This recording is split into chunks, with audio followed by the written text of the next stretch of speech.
My name is Mary Scholl, and I am from the United States, but I live in Costa Rica, and I run a small teacher training center here, and we have had the opportunity to work with many teachers throughout Latin America.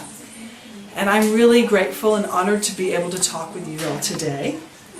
I think these questions have helped me think through a few things that are nice to be reminded of.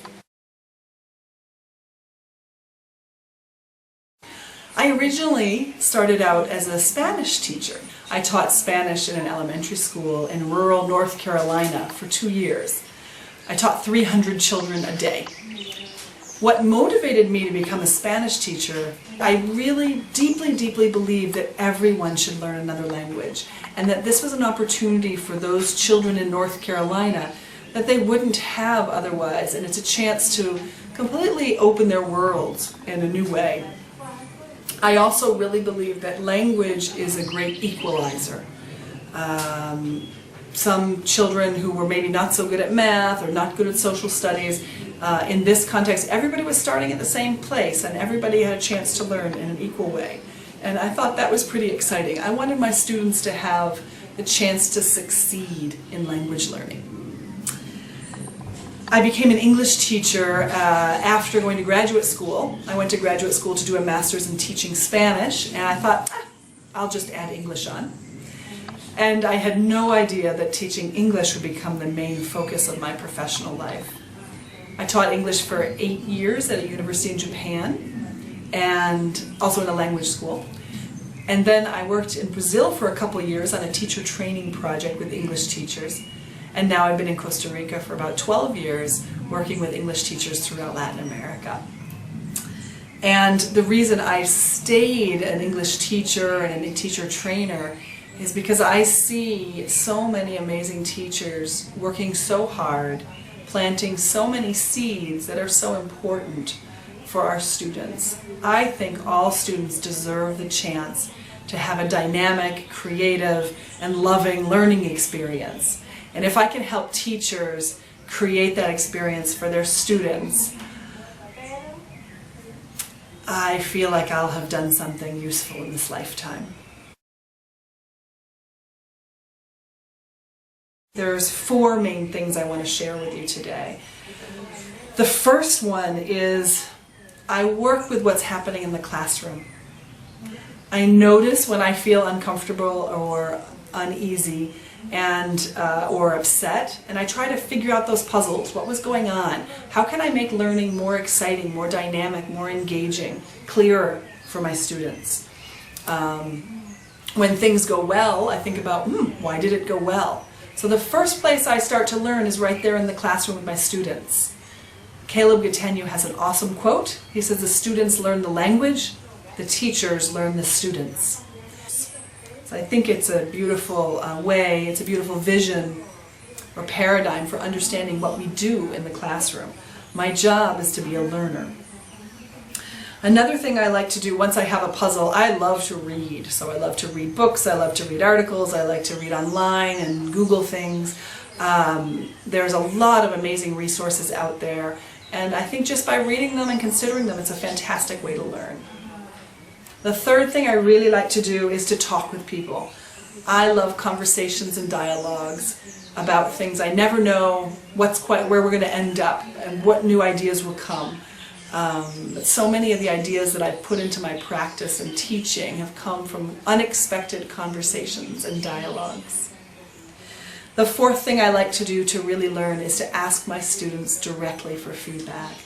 I think getting feedback from students, for me it's been, whether it's daily or weekly, and over time when I train my students to give feedback, that's where I often learn the most. Sometimes an activity that I think went really well, I get feedback saying it was boring and not fun. And an activity that I thought was really boring, a student tells me they loved it and it was really engaging. So I cannot really know what's happening with my students until I ask them for feedback. So those are the 4 things that I like to do to learn professionally. Is myself, I'm a learner in the classroom. I do research, I read articles, I read books, I read magazines, I do online research. I have dialogues and conversations with friends, and I ask my students for feedback. Of course, I think going to conferences, going to, if you're able to actually study to get a good degree, taking courses, I think all that is fantastic and it's great as well. Mostly I use the questions that come out of my classroom. I will dialogue with people and do research, sort of like what I talked to you about before.